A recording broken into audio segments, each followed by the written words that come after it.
اور مارنا چاہتا تھا۔ جب وہ گھر سے نکلی اور اس کے ساتھ سڑک پر چلی گئی، وہ اپنے ہوور بورڈ پر تھا اور وہ اپنی بائک پر تھی۔ وہ قریبی ہائیکنگ ٹریل پر تھے جب کارسن نے اس سے کہا کہ انہیں راستے سے ہٹ جانا چاہیے اور جنگل کو مزید تلاش کرنا چاہیے۔ بدقسمتی سے لیلی نے یہ بات مان لی۔ ایک بار جب وہ پگڈنڈی سے اترے، کارسن نے اس کے پیٹھ میں گھونسا مارا، اسے زمین پر گرا دیا، ایک بڑی چھری سے تقریباً 3 بار مارا اور اس کے جسم پر زبردستی کرنے سے پہلے اسے گلا دبا کر قتل کر دیا۔ وہ بظاہر ایکٹ کے بیچ میں خوفزدہ ہو گیا اور گھر چلا گیا، اپنے کپڑے لانڈری میں چھوڑ کر، اور ایسا دکھاوا کرنے کی کوشش کرنے لگا جیسے کبھی کچھ ہوا ہی نہیں ہے۔ لیکن جب لوگ اپنے 10 سالہ کزن کے لاپتہ ہونے کے بارے میں فکر کرنے لگے تو وہ گھبرا کر جنگل میں واپس چلا گیا، اس کے جسم کو کہیں اور منتقل کر دیا اور پتوں سے ڈھانپ لیا۔ لیلی کو کمر سے نیچے تک برہنہ پایا گیا تھا اور اس کے چہرے پر شدید زخم، کھولوں پر کاٹنے کے نشانات تھے جن کا کارسن نے اعتراف کیا تھا۔ بعد ازاں پوسٹ مارٹم سے معلوم ہوا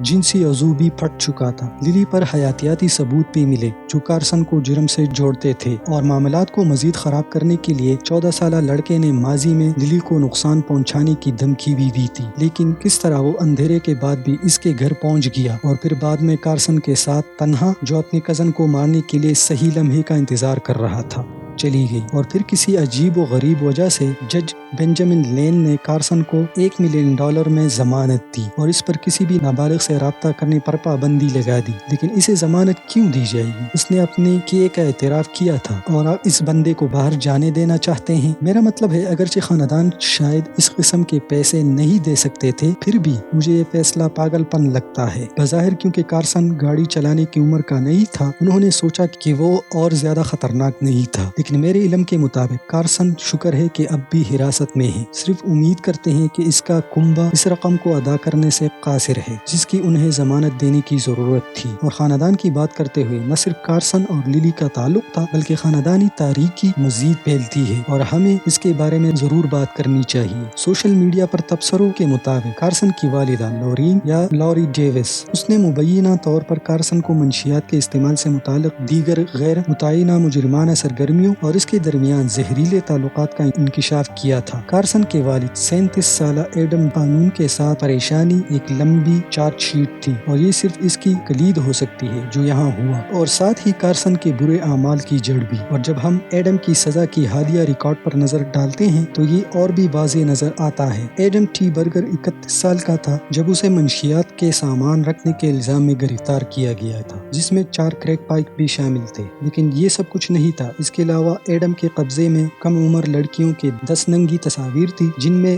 ان بچیوں کی ٹانگیں پھیلی ہوئی تھی۔ کارسن نے ان آن لائن تصاویر میں کم از کم ایک پر اپنا نازیبا تبصرہ دیا تھا جو کہ یہاں بیان کرنے کے لائق نہیں ہے۔ عدالتی دستاویزات سے پتہ چلتا ہے کہ پولیس نے ایڈم سے جو بھی غیر قانونی تصاویر برآمد کی وہ بنیادی طور پر بچوں کے جنسی اعضاء پر مرکوز تھی۔ لیڈی ٹیلی گرام کے ایک مضمون میں کہا گیا ہے کہ ایڈم کو اس وقت پکڑا گیا جب محکمہ انصاف کے کرمنل انویسٹیگیشن نے ایسے لوگوں ایک بڑے آپریشن کا آغاز کیا جو بچوں کے بیہودہ تصاویر آن لائن شیئر کر رہے تھے۔ اسے 10 مقدمات میں سزا سنائی گئی اور 2018 میں اسے جیل بھیج دیا گیا۔ اسے تقریباً 100 سال سے زیادہ عرصہ جیل کی سزا سنائی گئی، لیکن کسی نہ کسی طرح اس نے اندر سے صرف 3 سال کی سزا گزاری۔ اپریل 2021 میں ایڈم کو اوشکوش اصلاحی ادارے سے رہا کیا گیا جہاں سے وہ ایو کلیئر کے ایک آدھے رستے والے گھر میں رہ رہا تھا۔ برگر 14 سالہ قاتل کا والد زیر نگرانی پروبیشن پر تھا اور جنسی مجرموں کا اندراج تھا۔ وہ اور اس کے وکلاء ایڈم اور کارسن کے درمیان غیر نگرانی کے دوروں کے لیے لڑے۔ ایڈم نے کہا کہ اس کا بیٹا میری ہی طرح ہے۔ اس نے عدالتی دستاویزات کے ذریعے مزید تبصرہ کیا کہ کارسن اپنی ماں 45 سالہ لورین ڈیوس کے صحبت میں ناخوش تھا، کبھی مسکرایا اور خوش نظر نہیں آیا۔ لورین یا لوری ڈیوس بھی والدین کے لیے بہت زیادہ شہرت نہیں رکھتے تھے۔ حقیقت کے طور پر کارسن کی دادی کے بارے میں خیال کیا جاتا ہے کہ لوری ڈیوس ایک خوفناک ماں تھی۔ یہ کہتے ہوئے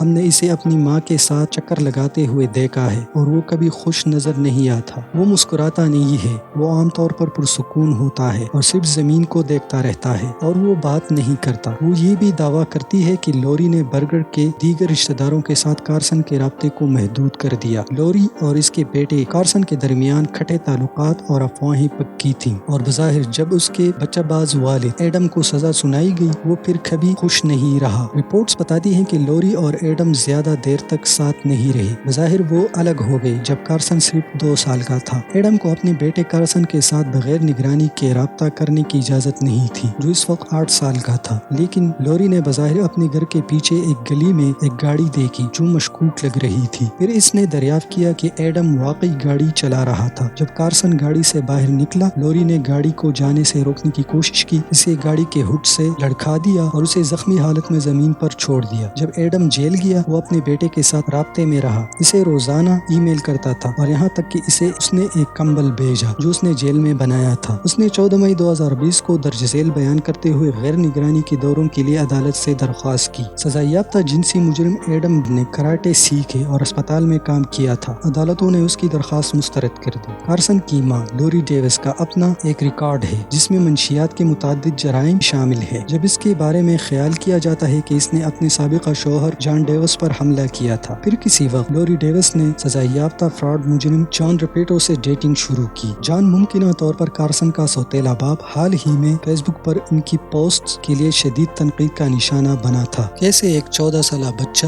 اپنی 10 سالہ کزن کو قتل کر سکتا ہے اور پھر اس کے بے جان جسم کے ساتھ زنا کر سکتا ہے۔ اس کی پرورش صحیح نہیں ہوئی تھی، یہاں تک کہ ان کے والدین کی پرورش بھی صحیح نہیں ہوئی تھی۔ ان کے والدین بھی ان پیارے رشتوں کے قدر سے محروم تھے، لہٰذا یہ بھی محروم رہا۔ کم از کم ہمیں اس بارے میں فخر کرنا چاہیے کہ اسلام نے ہماری تربیت کتنی اچھی کی ہے۔ یہ لوگ عیسائی بھی نہیں ہوتے، ان کا کسی بھی دین سے تعلق نہیں ہوتا، لیکن ان مغربی ممالک میں لوگ دین سے بہت زیادہ دور ہیں اور تب ہی ایسے معاملات ان میں پائے جاتے ہیں۔